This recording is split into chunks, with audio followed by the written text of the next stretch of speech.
बूढ़े गिद्ध ने बताया कि बुढ़ापे में औलाद साथ क्यों छोड़ जाती है। आज का वीडियो बिना स्किप किए सभी को देखना चाहिए, क्योंकि बुढ़ापा तो एक दिन सभी पर आएगा। जो आज बालक है वो कल युवा बनेगा, परसों जवान होगा और आगे फिर बुढ़ापा स्वीकार करना ही पड़ेगा। चाहे कुछ भी कर लो, इसमें किसी की नहीं सुनी जाएगी। नमस्कार प्रिय दर्शकों, स्वागत है आप सभी का दर्पण ज्ञान गागर यूट्यूब चैनल में। प्रिय मित्रों, ऐसा नहीं है कि कोई व्यक्ति अधिक धनवान है तो वो कुछ रिश्वत दे देगा तो बुढ़ापा उस पर असर नहीं करेगा। ऐसा नहीं है कि कोई बड़ा बहादुर है, लोग उससे डरते हैं तो बुढ़ापा भी उसके डर से उसके पास नहीं जाएगा। चाहे कोई ज्ञानी हो, धनी हो, बली हो या गुड़ी हो, सारे के सारे हुनर धरे के धरे रह जाएंगे जब बुढ़ापा आपके ऊपर आएगा। इसलिए यह जानकारी सबको ध्यान से सुननी चाहिए। इस वीडियो से पता चलेगा कि औलाद बुढ़ापे में साथ क्यों छोड़ जाती है। कृपया वीडियो को अंत तक अवश्य देखें। किसी जंगल में एक बड़ा भारी बरगद का वृक्ष था। उस वृक्ष पर हजारों भांत भांत के पक्षी दिन भर किलोले करते रहते थे, या यूं कहिए कि पूरे जंगल के पक्षी उस वट वृक्ष पर विश्राम करने के लिए जाते रहते थे। कुछ पक्षियों का तो वो वृक्ष स्थायी निवास स्थल था। उस वृक्ष पर रहकर पक्षी अपार आनंद की अनुभूति प्राप्त करते थे। कहते हैं, हम जब किसी स्थान पर या किसी व्यक्ति के साथ एक लंबे समय तक रहते हैं तो हमें उससे मोह हो जाता है। इसी तरह उस वृक्ष पर रहने वाले सभी पक्षियों को उस वटवृक्ष से मोह हो गया था। एक दिन की बात, जंगल में सूखा पड़ गया। कई वर्षों से पानी नहीं बरसा। जंगल के वृक्ष सूख सूख कर मुरझाने लगे। वो वटवृक्ष भी पानी न बरसने के कारण सूखने लगा। समस्त पक्षी धीरे धीरे करके उस वृक्ष को छोड़कर जाने लगे। जब वो वृक्ष पूरी तरह से सूख गया, उसके पत्ते डालियां टूटकर नीचे गिरने लगीं, तो उस वृक्ष पर रहने वाले सारे पक्षी उस वृक्ष को त्याग कर किसी दूसरे स्थान पर चले गए। केवल एक बूढ़ा गिद्ध उस वृक्ष पर अकेला बैठा रह गया। उसने देखा कि वृक्ष पर रहने वाले सारे पक्षी एक एक करके बांह से जा चुके हैं। कुछ पक्षियों ने उस बूढ़े गिद्ध से भी चलने को कहा, परंतु गिद्ध ने जाने से मना कर दिया। बूढ़े गिद्ध ने सोचा कि मेरा जन्म इसी पेड़ पर हुआ है, इसी वृक्ष पर मैं खेल कूद कर बड़ा हुआ हूं। मेरे जीवन के सारे सुख मुझे इसी वट वृक्ष ने दिए हैं।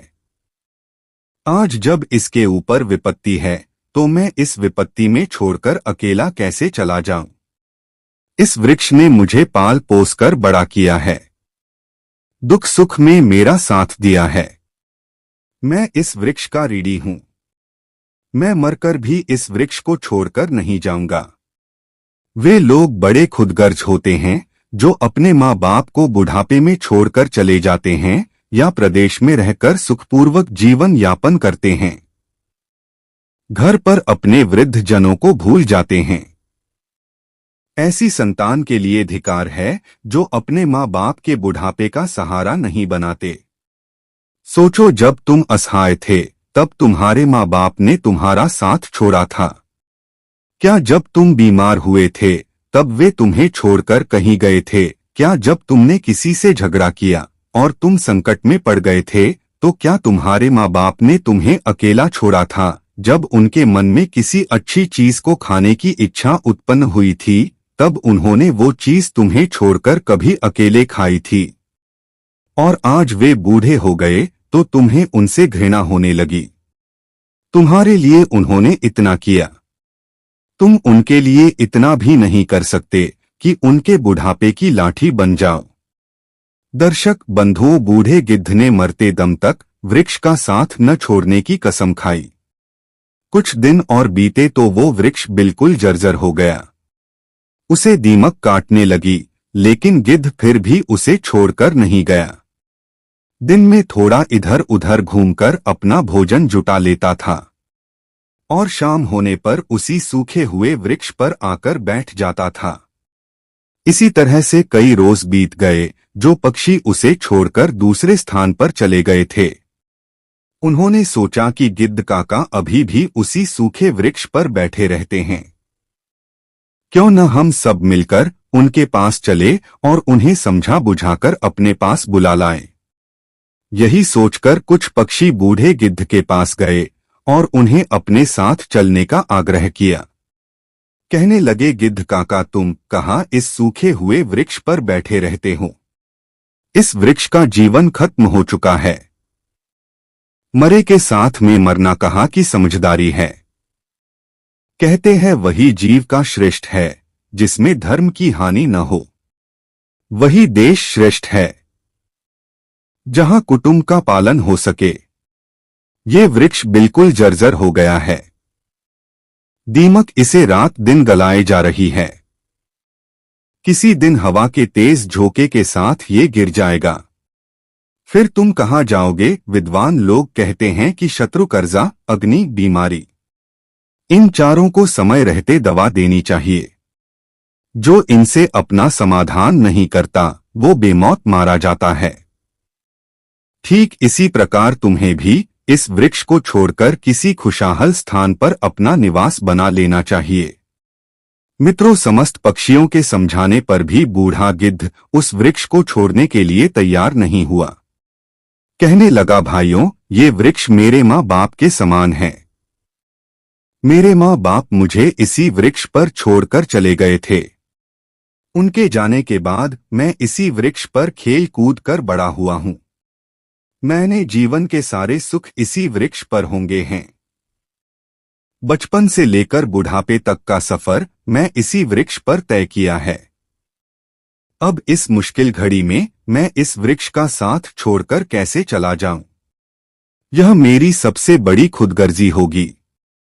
कहते हैं भक्ति, सेवा और शरणागत जो यह कहता हो कि मैं आपका ही हूं, इन लोगों को संकट पड़ने पर भी नहीं छोड़ना चाहिए।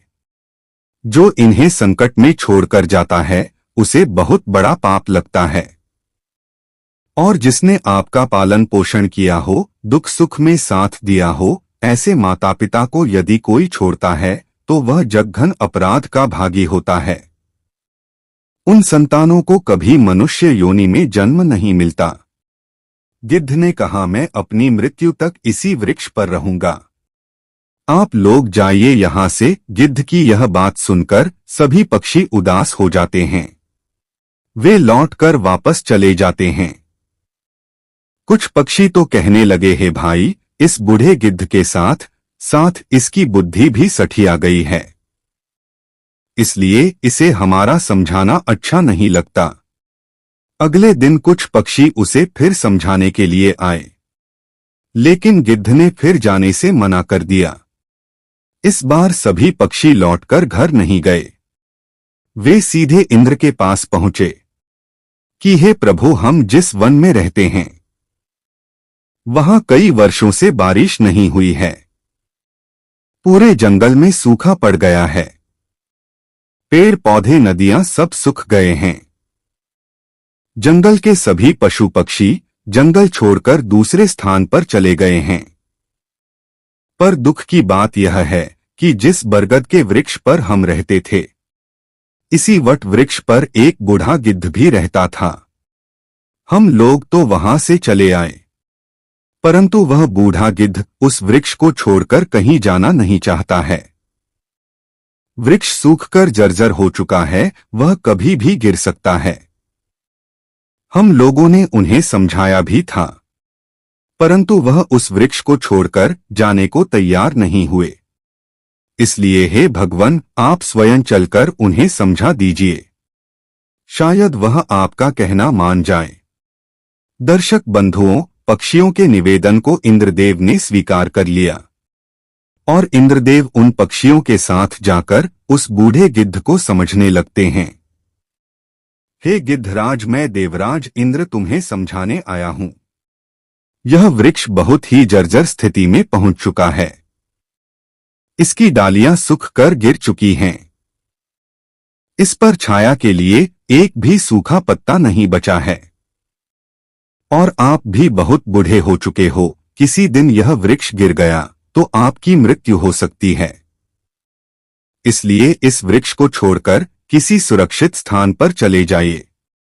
इंद्र की बात सुनकर वह बूढ़ा गिद्ध कहने लगा, हे भगवान, एक बात बताओ, जब मेरा जन्म हुआ था तब मेरे माता पिता मुझे इसी वृक्ष पर छोड़कर स्वर्ग सिधार गए थे।